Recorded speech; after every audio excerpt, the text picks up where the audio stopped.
அனைவருக்கும் வணக்கம். எங்கள் மாடி தோட்டத்தில் நாட்டு சுரக்காய் இரண்டாம் அறுவடை. இந்த காயை அறுவடை பண்ணிடலாம். ஒரு காயை அறுவடை பண்ணியிருக்கோம்.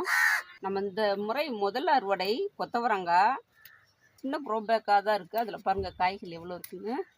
ஒரு க்ரோ பேக்கில் ஒரு 3-4 செடி நட்டுருக்குறோம். இன்னும் ஒரு 4-5 க்ரோ பேக்லேயும் இருக்குது காய். அந்த க்ரோ பேக்கில் எல்லாம் காய்களை அறுவடை பண்ணிவிட்டோம். இன்னும் அந்த க்ரோ பேக்கில் கொஞ்சம் இருந்துச்சு, அதுக்குள்ளே அறுவடை பண்ணுறோம். கொத்தவரங்காய் செடி எல்லாமே ஒரு அடி நீள அகலம் உள்ள க்ரோ பேக்கில் தான் நட்டிருக்கோம். காய்கள்லாம் பாருங்கள், நல்லா மண் கலவை போட்டு வைக்கவும் நல்லா காய்க்குது. கொத்தவரங்காய் எல்லாம் அறுவடை பண்ணிட்டோம். இன்னும் கத்திரிக்காய் கொஞ்சம் இருக்குது, அதையும் அறுவடை பண்ணலாம். இந்த செடி பாருங்கள், க்ரோ பேக்கும் சின்னது தான். ஒரு அடி நீள அகலம் உள்ள க்ரோ பேக்கில் தான் இருக்குது. காய்கள் பாருங்கள் எவ்வளோ காய் காய்ச்சிருக்குன்னு. ஒரு சின்ன செடியில் இவ்வளோ காய்கள் கிடச்சிருக்குங்க. இன்றைக்கி நம்ம மாடி தோட்டத்துலேருந்து சுரக்காய், கொத்தவரங்காய், கத்திரிக்காய் எல்லாம் அறுவடை பண்ணியிருக்கோம். இந்த வீடியோ பிடிச்சுன்னா லைக் பண்ணுங்கள், ஷேர் பண்ணுங்கள், கமெண்ட் பண்ணுங்கள், மறக்காமல் சப்ஸ்கிரைப் பண்ணுங்கள். நன்றி.